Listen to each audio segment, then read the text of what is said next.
response to this crisis, our first Enactus experience began with my wife. Working as a midwife in Vanuatu, she cared for many women, like Natalia, who experienced prenatal complications. Due to the lack of proper medical equipment, my wife could not find Natalia's baby's heart rate. After a near-death experience for both Natalia and the baby, miraculously both survived. We recognize the need for communication between the baby, mother, and medical professionals. However, most clinics across Polynesia are not medically equipped to support it. So, our Enactus team leveraged its resources and partnered with the founder of Ruby, Dr. Anton Bowden, a professor at BYU, who developed the world's most highly deflective piezo-resistant nickel-infused silicone string gauge sensors. These patented sensors measure the baby's kicks and fetal movement. The World Health Organization confirmed the majority of stillbirths are preventable and stated 2 out of 3 women see a decrease in fetal movement before having a stillbirth. By providing an early detection, we hope to empower expecting mothers to know when to seek medical attention. Our team found that millions of dollars of medical equipment can be substituted by a $20 device. Our financial stability is because of our low cost, combined with a resource sharing model. After the consumer is done using their Ruby, they have the option to send it back to us, Enactus nonprofit, and we will ship that same Ruby to a woman in a developing country. The next time that original consumer is expecting, Ruby Life will send her a brand new band for free. Our teams empower local doctors and midwives to identify mothers who need the bands. Because the cost is built into the price per unit, this process is sustainable. Most importantly, we work with local clinics in creating a volunteer for Ruby model. In return for receiving the bands, expecting mothers will volunteer at the clinics, meaning expecting mothers will not just receive a free Ruby, but they are empowered to give back at the local clinics. Our Enactus team oversees the entirety of our nonprofit, including helping Dr. Bowden applying for grants, surveying thousands of mothers, creating informational booklets, educating mothers, and most importantly, it's all facilitated by local medical professionals, making this a long-term sustainable solution. Ruby's nonprofit is contributing to these United Nations goals. Although this project is only in phase 1, we hope to soon provide expecting mothers a life-changing device they previously could not access or afford. Our vision is not only to be a change in this generation, but to bring a generation to life. From the islands of Polynesia, we travel to the green rice paddies of the Philippines, where Rice Up was launched. Growing up in Pampanga, my grandfather Arturo worked hard on our farm to provide for our family, but he couldn't make enough money to provide for our needs. Our analysis showed that Filipino farmers make only $71 a month, which is not enough to sustain their families. And the average age of farmers is 57. If we don't act now, we will find a huge deficit in food supply within the next decade. Rice Up's mission is to innovate the system of Philippine farming. This year, we assess current needs by interviewing 76 farmers in Pampanga and build a profile for each of them. Our findings were consistent with other Filipino farmers. The data showed the major issues we needed to address: debt and financial literacy, underutilized technology, and little direct market access, inefficient farming production, aging farmers, food waste, and climate impacts like typhoons. Our Rise Up team has addressed each of these issues by leveraging existing resources and establishing partnerships with both government and private companies. We've developed a sustainability roadmap. This plan innovates a healthy agricultural ecosystem in the Philippines that empowers farmers, consumers, and local government institutions, all while focusing on these United Nations goals. First, debt. Needing loans to purchase seeds, fertilizers, and tools, farmers take on 15% in monthly interest. To pay off this large debt, they give up 80% of their profits and are forced to borrow more money just to survive. Second, access to technology. Most farmers are not using innovation in farming, and without direct access to the market, farmers sell their products for less than the fair market price without disposable income. Third, to specifically address the inefficient production issue, we introduced 3 systems of farming to help farmers make high-value crops and increase income. So this year, we started the first farm school in Lubao. For 3 months, farmers undergo training in self-development and profitable farming to become agricultural entrepreneurs. Children of our farmers teach at the farm school and they are paid by our partner, the Upward Bound Business School. Rise Up also partnered and established a Tech for Ed Center in our farm school with the Department of Information and Communications Technology. They support it with training, equipment, and a $25,000 digital platform. In August, 27 of our farmers graduated from the course. Currently, we have 42 more farmers enrolled. The government pays us $240 per farmer that completes the course, now and in the future. Because of our farm school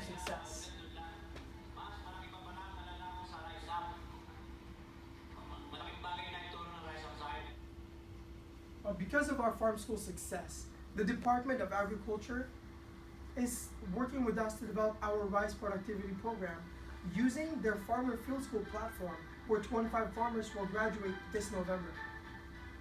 Another partner is Capital, the only crowdfunding platform that helps finance farmers. Rise Up Farmers has now access to microloans from the crippling 15% monthly interest rate to now at only 2%. Last April, I lived with one of our farmers, Nanay Lily. From our financial trading, she has cut farming costs and now has started a bakery. Now, she has found more ways to save and make money. Lily and Manuel have been planting rice for decades until a social enterprise called Rise Up taught village farmers how to diversify and practice organic farming. But thanks to Rise Up, she won't have to deal with middlemen anymore.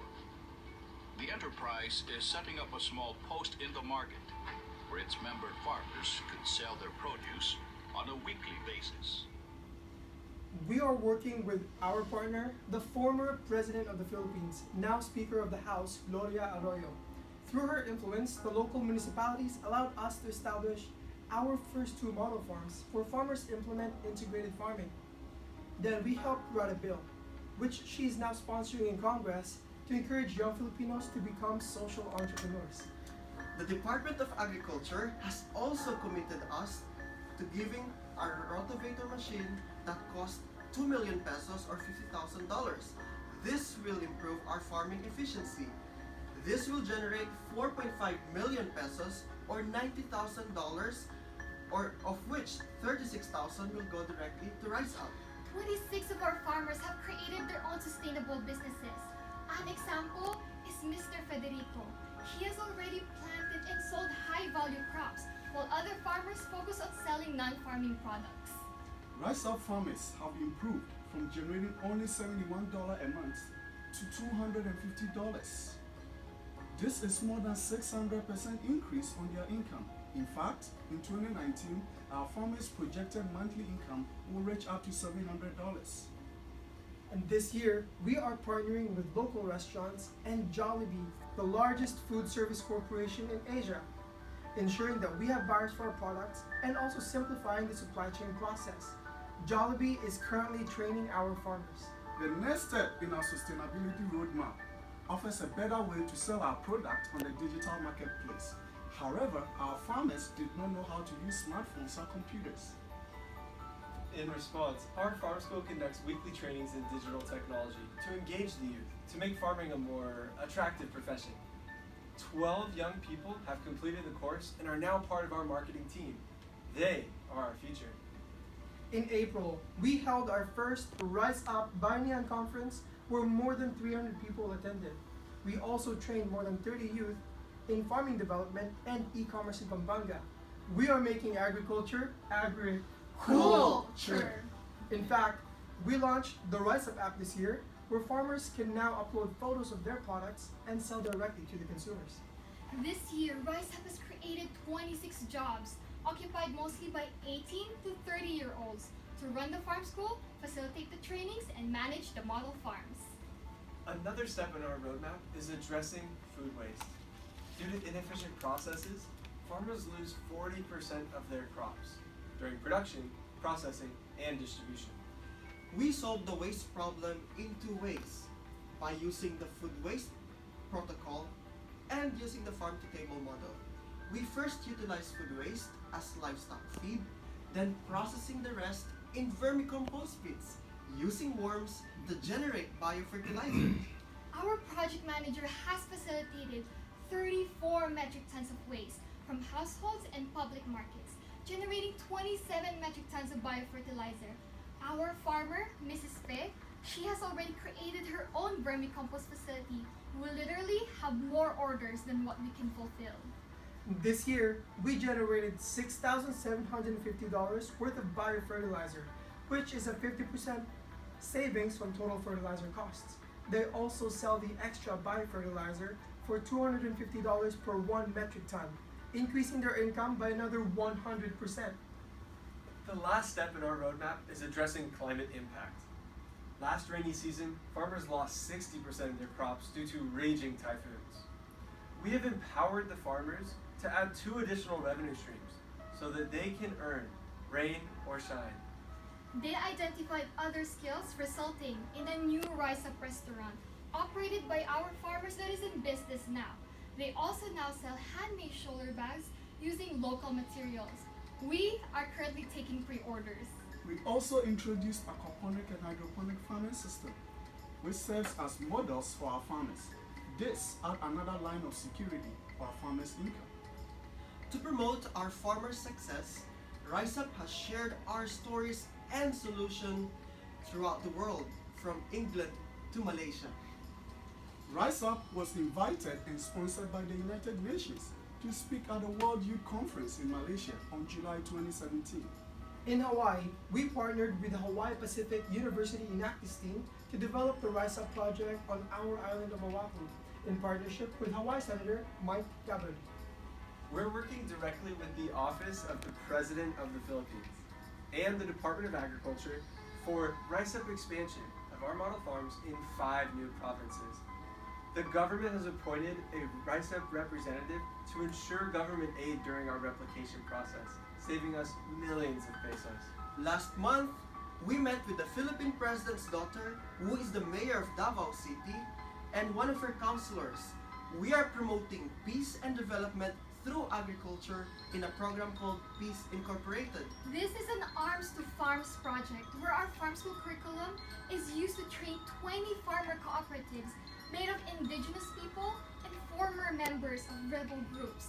This program is now part of their city's long-term development plan. In addition to winning a number of awards, we were featured in a 9-minute news interview as well as a 25-minute international documentary highlighting Rise Up's impact in Pampanga.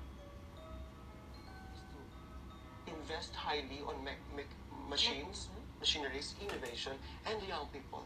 We need more young people to invest their time, energy, and resources in farming. That's why I see the Philippines to be the agricultural powerhouse in Southeast Asia, and that will happen soon. And we have people like you to count on to make that happen. One quick question. Farmers and scholars conduct weekly lectures and dialogue about how they can scale up production and practice modern ways of overcoming their challenges. We are also working with the Angeles University Foundation Enactus teams. They help us to develop our social enterprise and marketing plan in Pampanga. Rise Up, as a sustainable social enterprise, now has 4 main revenue streams. First, the education component, which earned $8,870 this year. Second, technology component, where we earn 3% of sales. Third, enterprise development, which includes the restaurant and sales of non-farming products. Fourth, innovation through mechanized farming, which includes our rotavator. What began as a simple mission to bring capital and a new market to farmers, Rise Up has evolved into an agricultural ecosystem that benefits all. Farmers now have a bright future. I think we can escape the fullness of our place, or every family that will engage in planting through Rise Up. Again, I will say thank you, and we love you all. In summary of our impact, With Ruby, just in phase 1, we have created one powerful partnership with Ruby Life and are working directly with 24 different NGO leads, medical clinics, and government officials. And we are currently in production to begin delivering thousands of bands to women who need them across the world, creating a generational impact. With Rise Up's Phase 3 development ready for application, we have cost savings of $155,000. Indirect financial impact of $200,500. 15,100 hours of involvement. 33 partners created, including government entities. 26 jobs and 29 businesses generated. We recognize a need, we analyze a solution, and do whatever it takes to find the resources, skills, and passion to make tangible progress happen. This is who we are. This is what we do. We are BYU Hawaii Enactus. Aloha!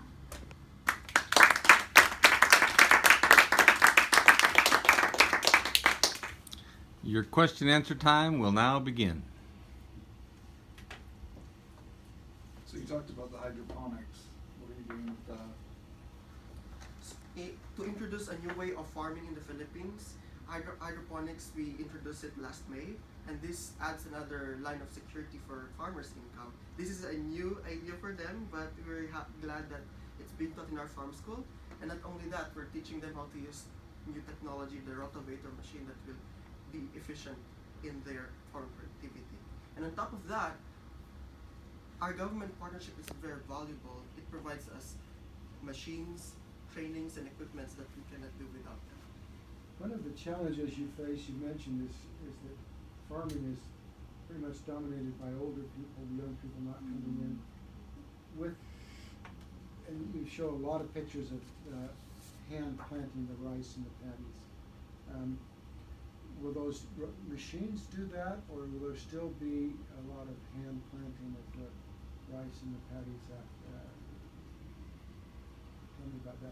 Because that seems to me it might be a disincentive for young people want to do other things and they want to be like their grandpa and go out and work all day in the paddy. It's now being revolutionized. Rise Up revolutionized the farming industry in Pampanga. In fact, 12 young people now are being part of our Do they still need to go out and do a lot of the hand planting? Currently, day in and day out? Yeah, currently present, but it is our aim in 2019. That's why we work with the government of the Philippines to provide us the machines, because the machines are available, we just need to access them. And the machines do the planting? There's an automatic machine that one person can just do it for 1 day, 1 hectare. Yeah, and when you think about it too, farming is not just only about planting, and that's how we introduce the student. I mean, like the young people in it, they're kind of in charge of the digital part of it, and through that, they call themselves farmers as well. First, let me say congratulate you. I think the projects are phenomenal. Question I have is, where do you see these two projects being in 5 years?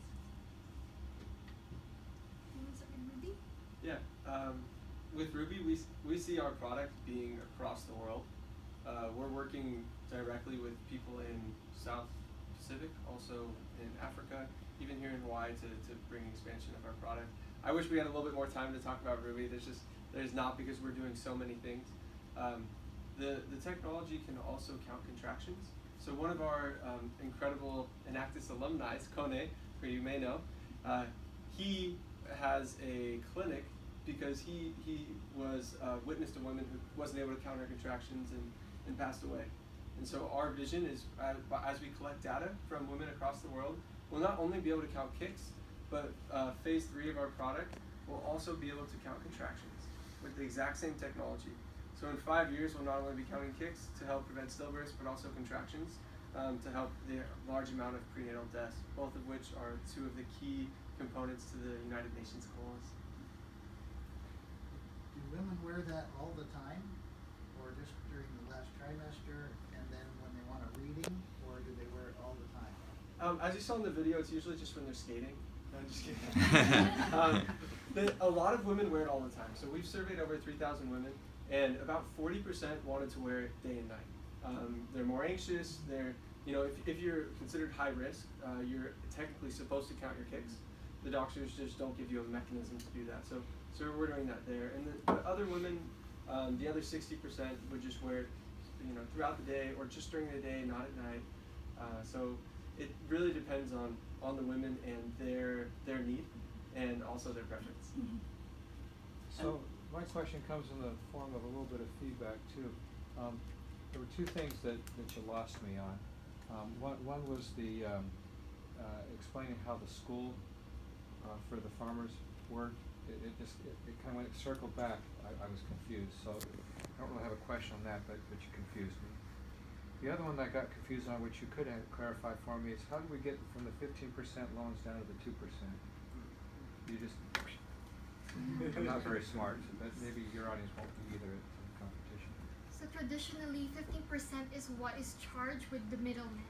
But with our partnership with Cropital, it has only gone now to only just 2%. So this is what Cropital charges them for their loans versus the middleman. It's our fellow startup company in the Philippines. The founder is my friend, and they started this, and it's revolutionizing how farming loans are being treated now in the Philippines. And second, for the farm school, it works 3 months, so the farmers undergo 3 months training, and after that they have an assessment, both from us and the government. And we run the farm school, we own the curriculum, but the government pays us in teaching the farmers. So for every farmer, the government pays us $240 after their graduation. Very good. And in fact, right now in the farm school, we have 42 students that are enrolled. And out of the 42, about 30 of them are between 15 to 26-year-old. So that's more than that's about 2/3 of the enrollment this semester. We are getting traction with the young people because right now Rise Up is sustainable. Yeah, and I just heard Sister Debbie Hippolyte right about 4-H program. I was a president of 4-H before, and this will be forming the new 4-H in our town. Yeah. And I'm about to blow you away. So you just heard 42 farmers, right? Tell them about the phone call you got on Friday night. Yeah, 2 days ago, I received a phone call from the Secretary of the President of the Philippines, and we will be replicating it in Davao City. I think you know that, Sister, right? And we will be in November. The school will be open there. We have 2,047 farmers enrolled in that 4 schools that we will open in Davao City. And this is not just an ordinary farmer. These are not just ordinary farmers. 50% are indigenous people, and 35% are former rebel groups. So that's why we created the program from arms to farms. I didn't understand that either, speaking of something like Yeah. all the arms and farms folks. So. We'll change the video on that, like showing a gun to like plowing. But I still am really interested in, because there's a lot of proliferation from what you started with Rise Up. Are you is it organically evolving, or do you see, say, down the road a clear vision of what you want? Yeah. Before he answers, the clear vision is him becoming president of the Philippines. That's where we're going. And then go ahead and fill in the blanks. Yeah, so in the next 5 years, what we envision is there are 81 provinces in the Philippines, and all of these are agricultural provinces. And we want that in the next 5 years. At least one farm school in every province of the Philippines. But we never expected this to experience accelerated growth. Davao City is not my town, it's very far from me. But because of the law that we're writing with the former president, who's the current Speaker of the House, the law will institutionalize Rise Up's principle throughout the whole nation. And this law was written by us for the Congress of the Philippines. Thank you so much. We wish you well on your Thank you. on your competition.